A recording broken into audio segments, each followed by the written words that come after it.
उत्तर प्रदेश की राजनीति में अपनी जगह स्थापित किया। फिर उसके बाद वो बिहार का रुख करते हैं। बिहार की वो चर्चित सीटें हैं जहाँ पर उन्होंने अपने प्रत्याशी को उतारा है। तो जाहिर सी बात है कि इससे जो क्षेत्रीय दल हैं जो लगातार कई दशकों से उस राज्य में अपनी राजनीतिक मजबूती कायम करने के लिए काम कर रहे हैं। और इस समय तो आप देखिए कि जिस ढंग से बीजेपी ने भी जो है बिहार पर अपना फोकस पूरी तरीके से बना रखा है 2024 के लोकसभा चुनाव को लेकर के। खासतौर से ये मात्र विपक्षी पार्टियों के लिए ही नहीं बल्कि भाजपा के लिए भी चुनौती है, क्योंकि 2000 बिहार की जनता को क्यों एक नया चेहरा नहीं चाहिए? कहीं ना कहीं जब दोनों ही मौजूदा पार्टी अगर वहाँ पर बिहार की मौजूदा सियासत में रहकर अगर वो कार्य नहीं पूरा कर पा रहे हैं, अगर कहीं ना कहीं बिहार की जनता ही उनसे खुश नहीं है, तो क्यों चंद्रशेखर आजाद वो फायदा नहीं उठा सकते? तो अगर वो पहले ही भी कई वर्षों तक कई मुद्दों पर उन्होंने जो है दलित वर्ग की आवाज़ बनने की कोशिश की है और लोगों का एक समर्थन भी उनके साथ रहा है। मुझे लगता है कि इन सब बातों की वजह से ही चंद्रशेखर आज़ाद ने कोई न कोई अपने लिए वहाँ पर एक जो है विकल्प देखा है कि वहाँ की राजनीति में भी उनको अपनी जगह जो बनानी चाहिए। चूँकि बिहार में लगभग आप कह सकते हैं कि कई वर्षों से ये देख रहे हैं कि जो पुराने नेता है वही अपनी राजनीतिक बिसात को लगातार जो है बनाए चले जाते रहे। तो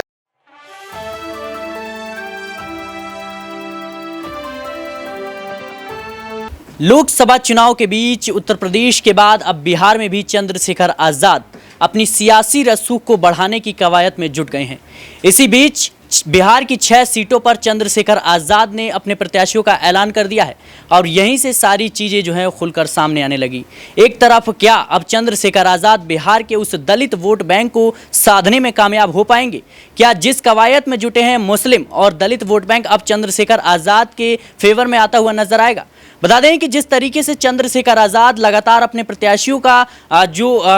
गिनती है उसको बढ़ाते हुए नजर आ रहे हैं, अब कहीं ना कहीं जेडीयू की मुश्किलें भी और आरजेडी की मुश्किलें भी बढ़ती हुई नजर आएंगी। चंद्रशेखर आजाद लोकसभा चुनाव के जरिए क्या विधानसभा चुनाव की तैयारियों में जुट गए हैं? बता दें कि वाल्मीकि नगर, महाराजगंज, नालंदा, समस्तीपुर, काराकाट और सासाराम ये वो सीटें हैं जहां से चंद्रशेखर आजाद ने अपनी आजाद समाज पार्टी से प्रत्याशी घोषित किए हैं। और इस मुद्दे पर बातचीत करने के लिए हमारे साथ दो हमारे सहयोगी मौजूद हैं, आश्रुति हैं और अबरार हैं। इनसे समझने का प्रयास करेंगे कि आखिर उत्तर प्रदेश में सिर्फ और सिर्फ 1 सीटों पर चुनाव लड़ना और जिस क्षेत्र में या जिस राज्य में आपका भी सियासी रसूख जो है वो शुरू हुआ है, सियासी सफर शुरू हुआ है, वहां की 6 सीटों पर अपने प्रत्याशियों को उतारना क्या चंद्रशेखर आजाद के लिए कितना फायदेमंद हो सकता है? और क्या आरजेडी और जेडीयू जैसी पार्टियों का अब बिहार में एक उल्टी गिनती उनकी शुरू हो चुकी है? पहला सवाल अबरार से रहेगा कि जिस तरीके से चंद्रशेखर आजाद लगातार जो अपने प्रत्याशी हैं उनकी गिनती बढ़ा रहे हैं और कहीं ना कहीं उसमें बढ़ोतरी देखने को मिल रही है, क्या उत्तर प्रदेश के बाद अब चंद्रशेखर आजाद बिहार की राजनीति में अपने सियासी रसूख को बढ़ाने की कवायद में जुट गए हैं और आने वाले समय में क्या आरजेडी और जेडीयू के लिए चुनौती बन सकते हैं? देखिए, बिल्कुल जो है इस बात में सच्चाई है। चूँकि चंद्रशेखर आज़ाद ने जिस तरीके से उत्तर प्रदेश की राजनीति में अपनी जगह स्थापित किया, फिर उसके बाद वो बिहार का रुख करते हैं। बिहार की वो चर्चित सीटें हैं जहाँ पर उन्होंने अपने प्रत्याशी को उतारा है। तो जाहिर सी बात है कि इससे जो क्षेत्रीय दल हैं जो लगातार कई दशकों से उस राज्य में अपनी राजनीतिक मजबूती कायम करने के लिए काम कर रहे हैं। और इस समय तो आप देखिए कि जिस ढंग से बीजेपी ने भी जो है बिहार पर अपना फोकस पूरी तरीके से बना रखा है 2024 के लोकसभा चुनाव को लेकर के। खासतौर से ये मात्र विपक्षी पार्टियोों के लिए ही नहीं बल्कि भाजपा के लिए भी चुनौती है, क्योंकि 2019 के लोकसभा चुनाव में भाजपा को ही पूरी की पूरी सीट मिली थी, मात्र 1 सीट जो है महागठबंधन के खाते में चला गया था। तो मुझे लगता है कि चंद्रशेखर आज़ाद एक नए हिस्सेदार जो है बिहार की राजनीति के बनने वाले हैं। और ख़ास करके उनकी जो राजनीति है जिस समाज के इर्द गिर्द है, वो समाज भी अब एक नए नेता, एक नए विकल्प की तलाश में ज़रूर है। चूँकि वहाँ पर कई ऐसे चेहरे हैं, चाहे जीतन राम मांझी की बात करें, चिराग पासवान की बात करें, मुकेश सहनी की बात करें, ये तमाम के तमाम जो है SC ST और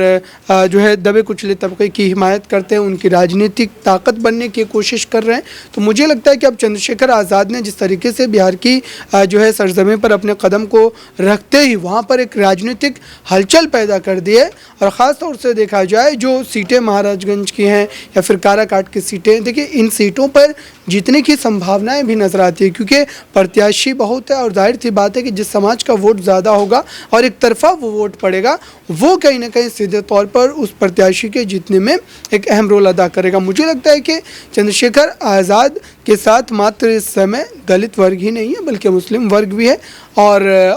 जो ओबीसी समाज की बात करें उनका भी वोट उनके साथ है। तो ये तमाम ऐसे फैक्टर हैं जिनके बिना पर ये कहा जा सकता है कि बिहार की राजनीति में भी चंद्रशेखर आज़ाद जो है अपने उस राजनीतिक कद में और ज़्यादा इजाफा कर पाएंगे। अच्छा, मेरा अगला सवाल रहेगा श्रुति आपसे कि जिस तरीके से चंद्रशेखर आज़ाद लगातार अब बिहार की राजनीति में कदम जो है वो अपने रख रहे हैं, क्या आपको लगता है कि आने वाले समय में आरजेडी और जेडीयू को साइड कर दें तो क्या एक नए विकल्प के तौर पर जो है बिहार में पेश होते हुए नजर आएंगे? क्योंकि जिस तरीके से हमारे सहयोगी अमन जी ने जब उनके प्रत्याशी महाराजगंज से जो साबिर खान है उनके प्रत्याशी उनका इंटरव्यू लिया था, उस वक्त उन्होंने कहा था कि हमारी योजना यह है कि आने वाले 2025 के विधानसभा चुनाव में आजाद समाज पार्टी बिहार की सभी विधानसभा जो सीटें हैं वहां पर अपने प्रत्याशियों को उतारेगी। तो क्या ये नए विकल्प के तौर पर बिहार की राजनीति में चंद्रशेखर आज़ाद जो है वो पेश हो सकते हैं? देखिए, कहीं ना कहीं जिस तरह से आज़ाद समाज पार्टी ना केवल उत्तर प्रदेश में बल्कि अब बिहार में अपना वर्चस्व जमाने की कोशिश कर रही है, ये कहीं ना कहीं चंद्रशेखर आज़ाद की एक स्ट्रैटेजी आप कह सकते हैं। क्योंकि जो बिहार के मौजूदा दल हैं आरजेडी और जेडीयू, उनका आप देख रहे हैं कहीं ना कहीं आपस में ही वो भिड़ंत में इतने ज़्यादा लगे रहते हैं कि चंद्रशेखर आज़ाद एक स्ट्रैटेजी बनाकर वहाँ पे अपना उनका सुपड़ा साफ करके अपना वर्चस्व जमाने की कोशिश कर रहे हैं। कहीं ना कहीं जब चंद्रशेखर आज़ाद जाते हैं तो एक पूरा वोट बैंक लेके जाते हैं। तो जब आज़ाद पार्टी अपना पूरा वोट बैंक लेकर जाएगी तो बिहार में एक नई पार्टी का भी जन्म होगा, बिहार में एक नए चेहरे का भी जन्म होगा। और बिहार की जनता को क्यों एक नया चेहरा नहीं चाहिए? कहीं ना कहीं जब दोनों ही मौजूदा पार्टी अगर वहाँ पर बिहार की मौजूदा सियासत में रहकर अगर वो कार्य नहीं पूरा कर पा रहे हैं, अगर कहीं ना कहीं बिहार की जनता ही उनसे खुश नहीं है, तो क्यों चंद्रशेखर आज़ाद वो फ़ायदा नहीं उठा सकते? तो अगर वो फ़ायदा उठाने की कोशिश कर रहे हैं, अगर वो वहाँ पर हैं और अगर वो वहाँ पर युवा लोगों के, क्योंकि युवा जो है, युवा वर्ग सबसे ज़्यादा जो इस समय कहते हैं कि वोटिंग परसेंटेज में भी युवा वर्ग का सबसे ज़्यादा इस समय एक रोल है, तो कहीं ना कहीं अगर वो साधने की कोशिश करे वोट बैंक, तो वो पूरी एक तरह से आप कह सकते हैं श्योरिटी है कि बिहार में बाकी दोनों पार्टियों का सुपड़ा साफ बहुत जल्द हो सकता है। जी, बाकी दोनों पार्टियों का सुपड़ा साफ बहुत जल्द ही हो सकता है, लेकिन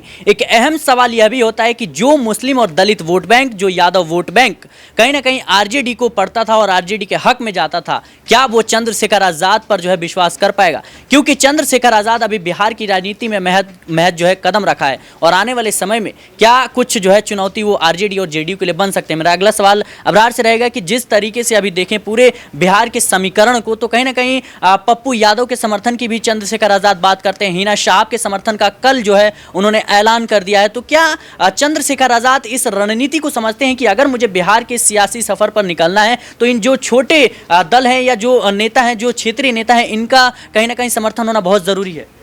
देखिए, बिल्कुल जो है वहाँ पर जो स्थानीय नेता हैं या फिर स्थानीय लोग जो हैं, ख़ास करके जो उस पार्टी के विचारधारा से कहीं ना कहीं सहमति रखते हैं, वैसे लोगों को चंद्रशेखर आज़ाद पहले से भी जोड़ने की कोशिश कर रहे हैं। और वो जो है बिहार में चुनाव लड़ने ही नहीं गए हैं डायरेक्ट, बल्कि उससे पहले ही भी कई वर्षों तक कई मुद्दों पर उन्होंने जो है दलित वर्ग की आवाज़ बनने की कोशिश की है और लोगों का एक समर्थन भी उनके साथ रहा है। तो मुझे लगता है कि इन सब बातों की वजह से ही चंद्रशेखर आज़ाद ने कोई ना कोई अपने लिए वहाँ पर एक जो है विकल्प देखा है कि वहाँ की राजनीति में भी उनको अपनी जगह जो बनानी चाहिए। चूँकि बिहार में लगभग आप कह सकते हैं कि कई वर्षों से ये देख रहे हैं कि जो पुराने नेता है वही अपनी राजनीतिक बिसात को लगातार जो है बनाए चले जाते रहे। तो ऐसे में अब उनके लिए एक ज़रूरत भी है वहाँ पर और जनता भी कहीं ना कहीं इन बातों को महसूस कर रही है। तो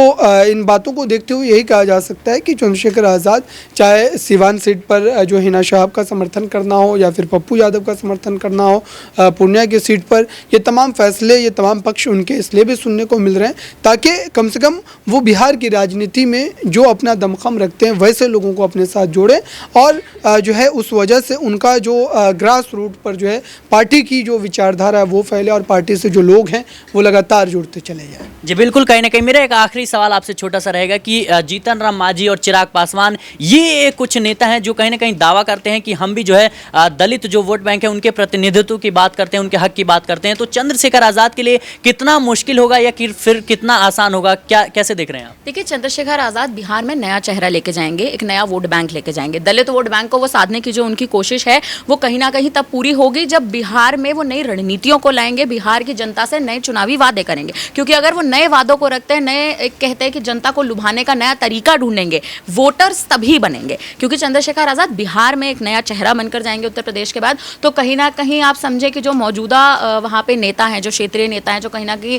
जनता से एक तरह से कह सकते हैं कि जो चुनावी वादे वो करते हैं, कितने वो वादे पूरे होते हैं वो हमें इस चुनाव के बाद पता लग जाएगा, इस मतदान के बाद पता लग जाएगा। तो कहीं ना कहीं चंद्रशेखर आज़ाद को अपनी स्ट्रैटेजीज को बदलना पड़ेगा, एक तरह से कहे तो उसमें नए मुद्दों को, नए वादों को एक तरह से उसमें इंक्लूड करना पड़ेगा। तभी बिहार की जनता, तभी बिहार का युवा वर्ग, बिहार का दलित वर्ग सबसे ज़्यादा उन पर एक तरह से कह सकते हैं उनके वादों पर आकर्षित होगा। जी बिल्कुल, कहीं ना कहीं चंद्रशेखर आजाद भले ही लोकसभा चुनाव के जरिए अपने 6 प्रत्याशियों का ऐलान तो कर दिया है, लेकिन विधानसभा चुनाव में उन्हें कहीं ना कहीं आरजेडी, जेडीयू और तमाम जो बड़े नेता है, खासतौर पर बात करें हम लालू यादव, तेजस्वी यादव, नीतीश कुमार या चिराग पासवान, जीतन राम मांझी, ये तमाम वो नेता हैं जो कहीं ना कहीं मुस्लिम और दलित वोट बैंक के बीच जो है एक अस्तित्व है इनका। और चंद्रशेखर आजाद के लिए एक बड़ी चुनौती जरूर है कि इन सब के बीच बिहार की राजनीति में क्या कुछ वो कमाल कर पाते हैं, और क्या आरजेडी और जेडीयू और तमाम जो पार्टियां हैं उनके विकल्प के तौर पर जो है चंद्रशेखर आजाद आने वाले समय में बिहार की राजनीति में उभरते हुए नजर आएंगे। आपकी क्या कुछ राय है हमें कमेंट बॉक्स में जरूर बताएं। देश और दुनिया की तमाम खबरों के लिए बने रहे नेक्स्ट 9 पॉलिटिकल बाइट के साथ।